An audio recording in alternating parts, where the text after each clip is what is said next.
бир убакытты табып туруп үй бүлө ушундай отуруп балки ооза чар учурундагы бир аят, бир хадис, бир дуа айтылып турган болсо, бул өтө сонун болот да. Өтө сонун болот. Себеби биз баягы балдар жаш болгону менен алардын угуу сезими күчтүү болот да. Алар жаттап калуу сезимдери күчтүү болду. Эсинде калып калган сезимдер күчтүү болгондуктан баягы ошол балдардын сырттагы коомдо жүргөндө кандай тарбияга муктаж болот.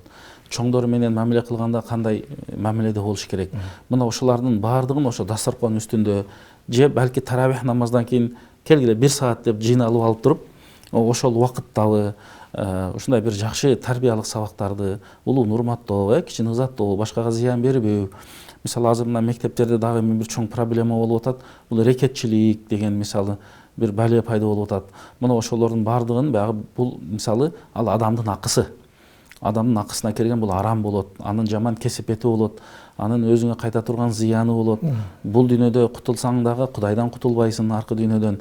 Демек мына ошого окшогон жакшы немелерди берген болсок, бул дагы өзүнчө эле бир Рамазандын баягы өзгөчөлүгүнө дагы бир өзгөчөлүктү кошот да.